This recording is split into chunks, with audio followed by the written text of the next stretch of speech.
Hello everyone, I am नवीन कुमार और यहाँ पर एक कंपनी जो कि स्टॉक मार्केट से पैसे उठाने का ट्राई कर रही है। कंपनी का नाम है चामुंडा इलेक्ट्रिकल्स। इसका जो है आईपीओ 4 फरवरी से 6 फरवरी के बीच में खुलने वाला है। 50 का कट ऑफ प्राइस सेट किया है। 14.60 करोड़ रुपीज़ कंपनी उठाना चाह रही है, जिसमें से सारे पैसे ही कंपनी के पास में जा रहे हैं। प्रमोटर्स यहाँ पर अपना स्टेक नहीं बेच रहे हैं और साथ में 55 करोड़ रुपए की वैल्यू लगाई जा रही है पूरी कंपनी की।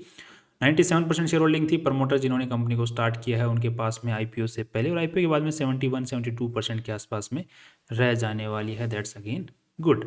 अब कंपनी करती क्या है, तो कंपनी ये जो हम लोग सब स्टेशंस देखते हैं इलेक्ट्रिसिटी वाले, जहाँ पर से अपने को घरों में बिजली ट्रांसफ़र होती है, तो वहाँ पर जो हम लोग बड़े बड़े पिलर्स वगैरह देखते हैं जो कि बिजली के जो लगे हुए रहते हैं उनको लगाने का काम करती है, उनको बनाने का काम करती है। अब ये इस टाइप के आपने सब स्टेशंस देखे होंगे, तो इसको पूरा का पूरा बनाना, खड़े करना एक खंभे, बाद में वायरिंग को जोड़ना, पूरा इलेक्ट्रिकल पूरा कनेक्शन सेट करना, तो ये पूरा काम जो है ये कंपनी करती है आज के दिन। बाकी आपने जैसे बड़ी बड़ी लाइनें जो जाती हैं 11,000 वोल्ट की लाइन, तो वहाँ पर जो बड़े बड़े पिलर्स आप लोग देखते हैं लोहे के बने हुए स्ट्रक्चर्स, उनको भी खड़े करने का ये कंपनी काम करती है। तो ये इस टाइप का काम है। सेकंड अब देख लेते हैं कंपनी किस तरीके से आज के दिन परफॉर्म कर रही है। और इसी के साथ में एक चीज़ और कर रही है company, that is solar park. इनके पास में एक सोलर पार्क इन्होंने 1.5 मेगावाट का बना रखा है। उसके थ्रू बिजली बेच के भी ये कंपनी पैसा कमाने का काम करती है आज के दिन। नेक्स्ट अब देख लेते हैं थोड़ा सा कि कंपनी अब फ्यूचर में, पास्ट में किस तरीके से परफॉर्म की है और फ्यूचर में किस तरीके से कर सकती है, उसको ऊपर नज़र डाल लेते हैं। उससे पहले एक चीज़ और देख लेते हैं, कंपनी का जो आईपीओ लेके आ रहा है लीड मैनेजर, उसकी पास्ट की परफॉर्मेंसेस किस टाइप से रही हैं। तो यहाँ पर उसको देखने को मिल रहा है कि लिस्टिंग गेन जो है काफ़ी सारी कंपनियों के इनके अच्छे रहे हैं। That's very good. Listing gain के बाद में जो है कुछ कंपनियों ने वापस नीचे आ गए हैं, बट कुछ कंपनियां वापस अच्छे खासे ऊपर तक गई हुई है। जैसे एफकॉन होल्डिंग को देखते हैं तो यहाँ पे 840% ऊपर है आज भी लिस्टिंग प्राइस से, जो कि 2024 अगस्त के अंदर में इसका आईपीओ लेके आई थी company. But listing gain most of the companies के अच्छे मिल रहे हैं। That's again very good. तो हम लिस्टिंग अच्छी उम्मीद कर सकते हैं पास्ट परफॉर्मेंस के हिसाब से लीड मैनेजर की, राइट। अब देख लेते हैं कंपनी के बारे में। तो यहाँ पे कंपनी जितने भी पैसे उठा रही है उसमें से ये जो पर्टिकुलर चीज़ें हैं, यहाँ यहाँ इतना पैसा खर्च करने वाली है, ऐसा इन्होंने बोला है। मेनली जो पैसा खर्च होने वाला है वो वर्किंग कैपिटल के अंदर में होने वाला। दैट मीन्स कि अगर शॉर्ट टर्म लोन है या फिर जो और भी कंपनी का रोज़मर्रा का खर्चा है कंपनी के अंदर में, जो प्रोजेक्ट वगैरह मिले हैं उनको पूरा करने के लिए, उसमें मेन खर्चा होने वाला है। That's again good. कंपनी के जो प्रमोटर्स हैं उनके अंदर में जो मेन नाम है चिराग कुमार नटवर लाल पटेल, ये मेन करता धरता है कंपनी के। इनके पास में अच्छी खासी स्टॉक होल्डिंग कंपनी के अंदर में थी।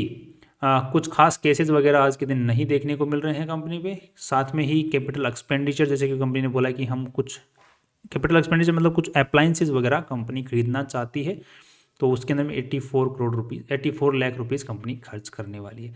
अब थोड़ा सा इसका पास्ट भी जानने की कोशिश कर लेते हैं। 2013 के अंदर में ये कंपनी खुली हुई है और बाद में ये 2024 के अंदर में आज लगभग आईपीओ लेके आने के लिए इन्होंने 2024 में अप्लाई कर दिया था। ये कुछ माइलस्टोन्स इनके पास में ज़्यादा है नहीं आज के दिन, ज़्यादा बड़ी कंपनी नहीं है, छोटे मोटे प्रोजेक्ट्स इसको मिलते रहते हैं जिनके बेसिस पे पूरा करती है, कमाई करती है, बेसिक है। ये चिराग कुमार नटवरलाल जी के बारे में आप इन्फॉर्मेशन पढ़ सकते हैं।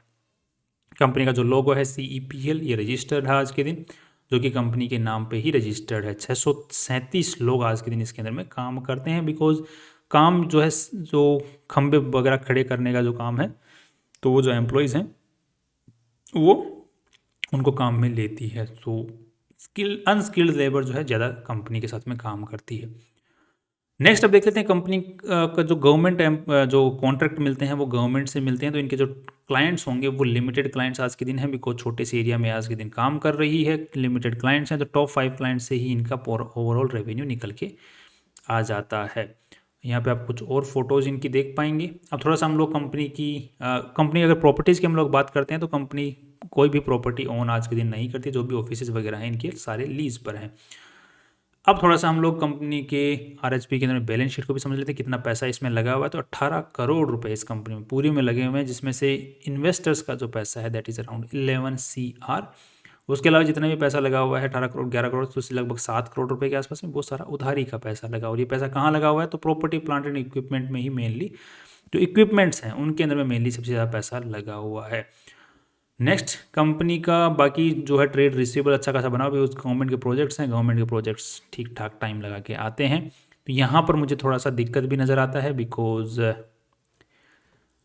पैसा जो है गवर्नमेंट का थोड़ा टाइम लगा के आता है, तो कंपनी को लोन भी फ्यूचर में और ज़्यादा लेना पड़ सकता है। That's a kind of risk over here. साथ में कंपनी को जो रेवेन्यूज़ हैं 2022, 23, 24 ठीक ठाक अच्छे खासे तरीके से बढ़ रहे हैं, और पिछले 9 महीनों के अंदर में कंपनी ने अच्छा खासा यहाँ पर रेवेन्यू जनरेट कर लिया है, जो कि इस साल उम्मीद है कि आई थिंक 18, 24, 25 CR के आसपास का रेवेन्यू जनरेट कर लेगी। तो नेट प्रॉफिट इन्होंने निकाला है 2,81,00,000 9 महीनों के अंदर में, तो 10 महीनों में 4 करोड़ के आसपास तक तो पहुंचा देने की उम्मीदें हैं। सो 4 CR के आसपास में इस साल कमा लेगी। तो जिसको अगर हम लोग चेक करते हैं तो यहाँ पे ग्रोथ बहुत अच्छी खासी नज़र आ रही है। नेक्स्ट अब कंपनी का कैश फ्लो स्टेटमेंट को अगर देखते हैं तो cash flow statement is also kind of fine. यहाँ पर ठीक ठाक कंपनी कैश जनरेट भी कर पा रही है, ट्रेड रिसीवेबल्स को रहते हुए भी यहाँ पर अच्छा खासा ट्रेड मेंटेन कर पा रही है कैश फ्लो। और दैट टू इतना कुछ नेगेटिव के अंदर में कैश फ्लो में मतलब पॉजिटिव नहीं है, पॉजिटिव सेंस में ही पॉजिटिव नज़र आ रहा है। That's again nice. एंड यहाँ पर कोई भी कंपनी ने डिविडेंड वगैरह दिया हुआ नहीं दिख रहा है। सो ओवरऑल ऑफ व्यू अगर बनाते हैं तो कंपनी के 4 CR के हिसाब से हम लोग पी और पीबी रेशियो निकालने की कोशिश करेंगे। यहाँ पर कंपटीशन के अंदर में कोई है नहीं, और 4 CR हमने प्रोजेक्टेड बेसिस के ऊपर में यहाँ पर लिया है कंपनी के पास परफॉर्मेंस को देखते हैं, बिकॉज 3 महीने तो बचे हैं पूरे साल को खत्म होने में, तो उसके हिसाब से हम लोग पी और पीबी रेशियो निकाल लेते हैं एक बार। तो यहाँ पे पूरी कंपनी वैल्यू लगाई जा रही है 55 CR की, 4 CR कंपनी कमा रही है, तो लगभग यहाँ पर 13-14 का आसपास पी रेशियो निकल के आता है। This is again nice. साथ में ही यहाँ पर पीबी रेशियो का नेटवर्थ के हिसाब से देखते हैं तो 11 करोड़ की आज के दिन वैल्यू है, 14 करोड़ रुपए उठा रही है। 11 + 14 कितने हुए, ये लगभग हुए 25। 25 करोड़ 25 50, 2 का पीबी रेशियो निकल के आता है। 13 का P2 का पीबी, एंड कंपनी की ग्रोथ अच्छी खासी है। सो पी रेशियो जो है अगर इस हिसाब से अगर ग्रोथ मेंटेन रखती है तो पी रेशियो नेक्स्ट ईयर जो है कमाई और भी अच्छी सुधर जाएगी। तो शॉर्ट टर्म के अंदर में डिविडेंड भी मिलने की उम्मीदें नज़र आ रही हैं। So I am hopeful in this company in the long run. बाकी छोटी है, सो एक काइंड ऑफ रिस्क भी है। दूसरा सर्विस बेस्ड कंपनी है, सर्विस इंडस्ट्री में काम करती है, फ्यूचर पोटेंशियल ठीक ठाक है, बिकॉज जिस हिसाब से कंपनी काम कर रही है, जिस फील्ड के अंदर में घुस रही है धीरे धीरे, वहाँ पर अच्छा खासा पोटेंशियल नज़र आ रहा है। एक चीज़ मैं आपको और दिखा दूँ, कंपनी का आज के दिन जो मेनली रेवेन्यू आ रहा है वो यही जो टावर वगैरह खड़े करना और इलेक्ट्रिकल इक्विपमेंट्स को, वो जो खंबे हैं उनको मैनेज करने में ही कंपनी का मेनली रेवेन्यू आ रहा है। साथ में ही कंपनी को मेंटेनेंस वर्क भी मिल रहा है कि एक बार जैसे काम कर दिया तो उसको मेंटेन करने का काम भी, प्रोजेक्ट भी कंपनी को मिल रहा है। दैट्स एक काइंड ऑफ जो एक्रूअल इनकम जो है बनती रहने की उम्मीदें वहाँ पर बनी हुई हैं। साथ में सोलर पावर जनरेशन के थ्रू भी कंपनी ने पैसा कमाना चालू कर दिया है। That's again a good deal. So overall I am thinking कि लॉन्ग टर्म में ठीक ठाक कमाई करके हमें दे सकती है। आज के दिन वैल्यू भी ठीक ठाक है कमाई के हिसाब से। सो लॉन्ग टर्म के हिसाब से ठीक लग रहा है, शॉर्ट टर्म के हिसाब से भी ठीक लग रहा है। बट रिसेंट क्या है कि मार्केट में फॉल आया हुआ है, उसके हिसाब से देखते हुए थोड़ा सा एक रिस्क बना हुआ है कि थोड़ा मार्केट में डिप आ जाए। सो अब एक बार थोड़ा सा हम हवा को भी देख लेते हैं किस साइड बनाई जा रही है।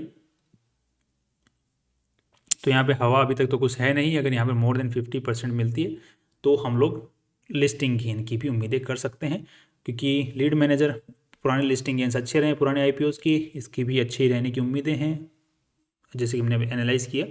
बाकी आपका कोई भी डिसीजन हो पॉजिटिव नेगेटिव अपने हिसाब से अपने फाइनेंशियल एडवाइजर से पूछ के ही फाइनल डिसीजन बनाएं। That's all. कल फिर मिलते हैं इंपॉर्टेंट वीडियो के साथ में। सी यू टुमारो।